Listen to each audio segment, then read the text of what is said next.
दोस्तों, अगर आपको हमारी वीडियो अच्छी लगे तो हमारे चैनल माहिर हॉरर स्टोरी को जरूर सब्सक्राइब करें। तो चलो कहानी को शुरू करते हैं। कहानी की शुरुआत एक फैक्ट्री से होती है। उसमें हम देखते हैं कि सबसे ज्यादा खाने वाली बिस्किट बन रही है। यह बिस्किट बच्चों और बूढ़े लोगों में काफी फेमस है। अब रात के समय सभी फैक्ट्री से काम करने के बाद निकलते हैं और सारी लाइट बल्ब बंद करके जाते हैं। उनके जाने के बाद अचानक से सारी लाइट बल्ब अपने आप चालू हो जाती है और एक इंसान एक बकरे को फैक्ट्री में छोड़ देता है। और तभी हम देखते हैं अचानक से एक शैतान जैसा आदमी आता है और वो एक बड़ी तलवार से उसका सर काट के मजे से खाता है। बाहर जो सिक्योरिटी गार्ड है वो भी कुछ नहीं करते, क्योंकि उन्हें यह सब पता है ये घटना यहाँ पर होती रहती है। एक बकरा हर पूर्णिमा की रात को फैक्ट्री में भेजा जाता है, मगर वो बकरा कहाँ जाता है कुछ पता नहीं। दो सिक्योरिटी गार्ड आपस में बात करते हैं, यार ये फैक्ट्री इतनी बड़ी है मगर लगता है यहाँ कोई भूत है। ये अमीर लोग के पास जितना पैसा होता है उतना ही मुसीबत है। अच्छा है हमारे पास कम पैसे हैं मगर हम खुश हैं। दूसरा सिक्योरिटी गार्ड भी कहता है, हाँ सच कह रहे हो तुम। अब 2 दिन बाद पूर्णिमा है और हर साल इस दिन फैक्ट्री के मालिक आते हैं और इस फैक्ट्री में रात बिताते हैं और इस बार भी आएगा। मुझे तो लगता है यह जादू टोना करके बना होगा इतने बड़ी फैक्ट्री का मालिक। अब 2 दिन बाद फैक्ट्री के मालिक आते हैं जिनका नाम अमित है। वो सभी कर्मचारी को इज्जत देते हैं। वो दिल के काफी अच्छे हैं, मगर कुछ राज ऐसे हैं जो शायद किसी को नहीं पता। अमित विदेश में रहता है और हर साल पूर्णिमा के दिन आते हैं और इस दिन ये गरीबों को खाना देते हैं, कपड़े देते हैं और सभी कर्मचारियों के लिए अच्छे पकवान भी बनाए जाते हैं। अब शाम के समय सभी चले जाते हैं और आज के दिन कोई भी फैक्ट्री में नहीं रहता, यहां तक कोई सिक्योरिटी गार्ड भी नहीं। अब अमित एक आदमी को फोन करता है और कहता है, सब बंदोबस्त हो गया? वो आदमी कहता है, हाँ सर हो गया। अब कुछ देर बाद एक व्यक्ति अपने साथ एक डेड बॉडी यानी शव, शरीर और एक बकरे को लेकर आता है और अमित को देकर चला जाता है। अब अमित अपने फैक्ट्री में जाता है वो सभी सामान लेकर, और अब वो कहता है, मैं आ गया हूं, आ जाओ। तभी एक शैतान प्रकट होता है। उसने अपने चेहरे पर कपड़ा बांध रखा था। अब वो खोलता है उस कपड़े को और हम देखते हैं एक चेहरा जो कि खून से लटपट और उसके चेहरे पे काटने का निशान और साथ ही साथ घने बाल। अमित जैसे ही कुछ बोलता है कि शैतान देखता है वो सब जो अमित अपने साथ लाया था और देखते ही तलवार निकलता है और मृत शव को देखकर धीरे धीरे उसे काटकर खाने लगता है। और जो बकरे थे उन्हें भी जैसे वो कब का भूखा हो। और अमित ये सब बस देखते रहता है और शैतान कहता है, गुस्से से अभी भी मन खुश नहीं हुआ मेरा, तुम कब जीवित व्यक्ति को यहां लेकर आओगे? अमित देखो, मैं तुम्हारी इतनी इच्छा पूरी करता हूं, तुम छोड़ क्यों नहीं देते मुझे? शैतान, इतनी जल्दी यह फैक्ट्री, दौलत सब मेरी वजह से मिली है। तुम्हें भूल गए अमित? हाँ मुझे याद है सब, मगर अब मैं यह सब और नहीं कर सकता। शैतान, तो तुम छुटकारा चाहते हो? मुझसे तो सुनो, एक परिवार जिसमें 3 भाई बहन हो और माता और पिता, ऐश एक परिवार से मैं अपनी भूख मिटाना चाहता हूं, यह कर दो। अमित, नहीं मैं नहीं कर सकता ये सब। शैतान, ठीक है फिर मैं इस फैक्ट्री से निकल गया तो मैं अपनी भूख मिटा लूंगा और मुझे पता है कैसा यहां से बाहर निकलना है। अमित, ठीक है ठीक है, मैं कुछ करता हूं।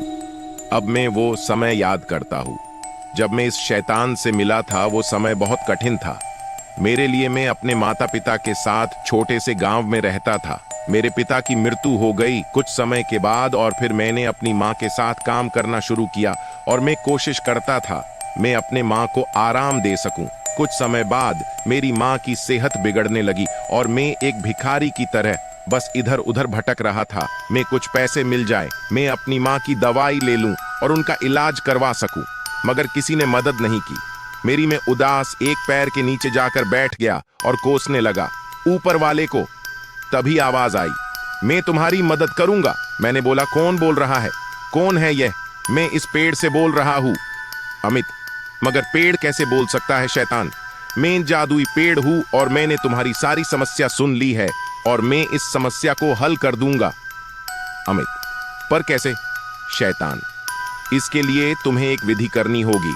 इस विधि में तुम्हें एक बकरे को जंगल के गुफा में ले जा उस पे अपने कुछ खून को बूंद डाल देना और बाली देनी होगी और उसकी आंखें निकालकर इस पेड़ के जमीन के नीचे गाड़ देना। अमित, मगर मेरे पास पैसे नहीं है शैतान। तुम पेड़ के नीचे खोदो, देखो तुम्हें कुछ सोने के सिक्के मिलेंगे। अमित ऐसा हो करता है और वो विधि पूरा करता है। अब अगली सुबह शैतान अमित को उठाता है, कहता है उठो और जंगल के नदी किनारे जाओ। अमित ऐसा ही करता है और उससे खजाना मिलता है। वो उन खजाने से अपनी माँ का इलाज करता है और धन्यवाद कहता है उस जादुई पेड़ को।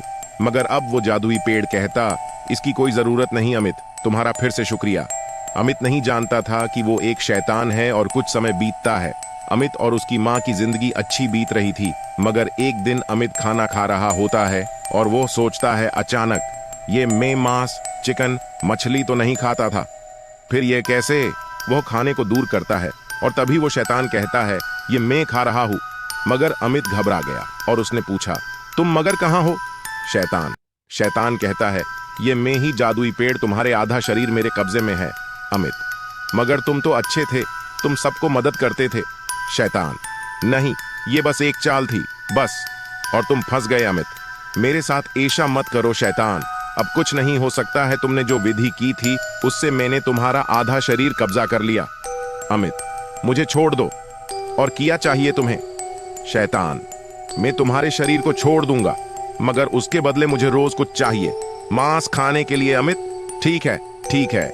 यह कहने के बाद शैतान अमित से कहता है, भागना मत, भाग नहीं सकते तुम। अमित ने एक फैक्ट्री बनाया और शैतान को उसी में रहने को कहा और कहा, तुम इसमें सब मिलेगा। और अमित विदेश चला गया अपने माँ के साथ और हर साल यहाँ आकर शैतान को खुश करने के लिए अलग अलग जीव के मांस देता खाने को। और इस बार शैतान को पूरा परिवार चाहिए। अमित, मैं यह नहीं कर सकता और कहता है, मैं मार लूंगा अपने आप को, मगर मैं किसी बेगुनाह को नहीं मार सकता। मेरी माँ ने मुझे सिखाया है खुशी से घर भरना चाहिए। दूसरों का न कि दुख से अमित उसी गांव में जाता है जहां ये सब शुरू हुआ था और उसी पेड़ के पास जाता है और अपने माँ के साथ जो भी खुशी के पल बिताए उनको याद करने लगता है और अपने आप को मारने के लिए खंजर निकलता है। तभी शैतान, तुम ऐसा नहीं कर सकते अमित, मैं करूंगा, मेरी वजह से तुम यहां से आजाद हुए। शैतान, नहीं नहीं, तुम नहीं कर सकते। और अमित अपना गाला काट लेता है और वो शैतान फिर से इस पेड़ में कैद हो जाता है। और अमित ने मरने से पहले अपने दोस्त को कहा था, मेरे मरने के बाद इस पेड़ को काट के जला दिए जाए और इस तरह से इस शैतान का अंत हो जाता है। अमित का यही मानना था अपनी खुशियों के लिए। दूसरों को दुख नहीं देना चाहिए, क्या पता कब कोई आपको कब दुख पहुंचा दे। दोस्तों, अगर आपको हमारी वीडियो अच्छी लगे तो हमारे चैनल माहिर हॉरर स्टोरी को जरूर सब्सक्राइब करें।